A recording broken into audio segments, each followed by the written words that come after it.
شما 22 سالتون بود کجا بودین؟ چیکار می‌کردین؟ امروز می‌خوام راجع به یکی از 22 ساله‌های آلمانی صحبت کنیم که توی مهمترین بازی‌های آلمان تو رقابت‌های یورو موفق شد که روند تیمش و مسیر تیمش رو عوض کنه. با ما همراه باشید.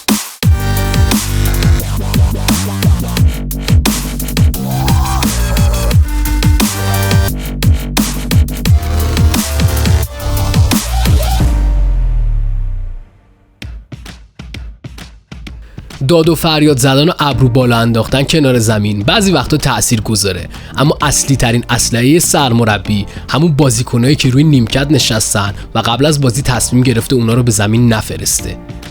توانایی انجام دادن تعویض طلایی و کسی که میتونه سرنوشته بازی رو با ورودش عوض کنه از هر کسی ساخته نیست و تنها سلاحیه که مربی داخل بازی میتونه از اون استفاده کنه. سال 2000 دیوید ترزگه برای فرانسه به یکی از طلایی ترین تعویض‌های تاریخ تو فینال یورو تبدیل شد و ادر هم سال 2016 اشک مردم همون کشور رو در آورد.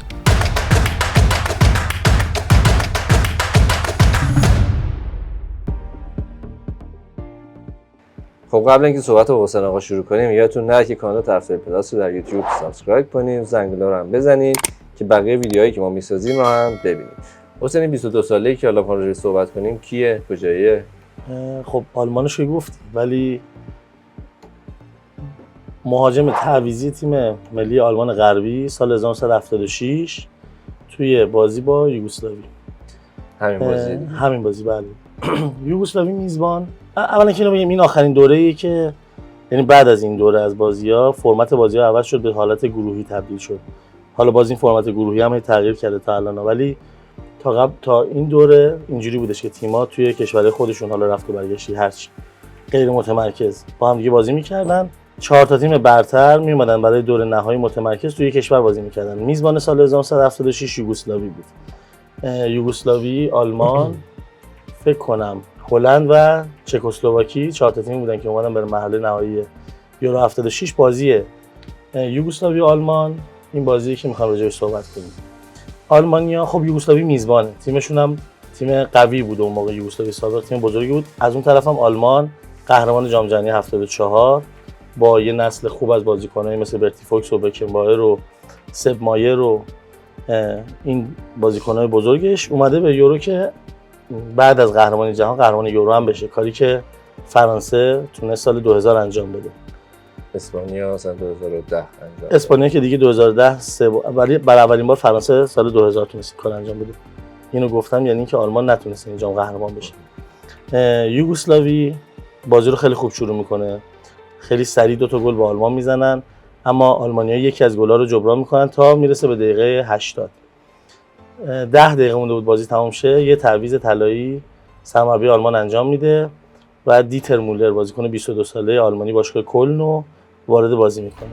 خب فکر نکنم یعنی مربی و کادر فنی یوگسلاوی هم روش حساب نکرده بودن بازیکن تعویضی بیاد و اینجوری بخواد ورقو برگردونه. دقیقه 80 میاد تو، دقیقه 82 با ضربه سر گل مساوی رو به ثمر میرسونه. گلو که میزنه بازی میره به وقت اضافه. توی وقت اضافه 2 بار دیگه هم به یوگسلاوی گل میزنه. اون موقع گل طلایی نبوده پس. نه دیگه کلاسیک، یعنی 30 دقیقه بازی میکردن تا بازی تموم شه. آلمان این گل اول یوگسلاویه که اسمش رد شد نتونستیم ببینیم که، ولی جمعیت رو می‌بینین. یوگسلاوی اون موقع کشور صاحب فوتبالی بوده توی اروپا.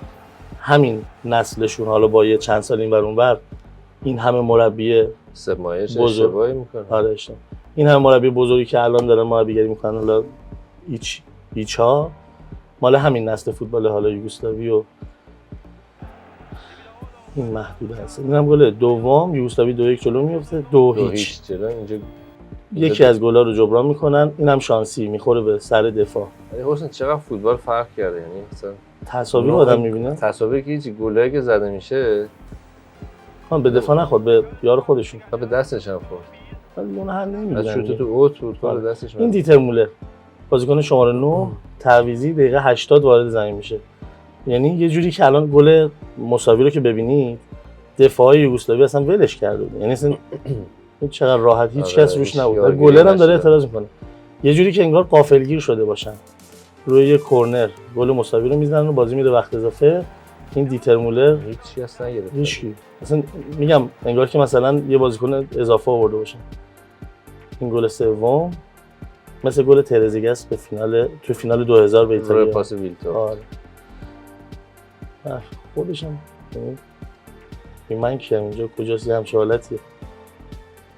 و گل چهارم که الان می‌بینیم. تو 22 سالگی هتریک میکنه، تیمشون میره فینال. حالا فینال به چک میبازن، اما تو فینال هم یکی از گل‌های تیمشون میزنه تو جریان مساوی 2-2 شون که بعد تو پنالتی میبازن.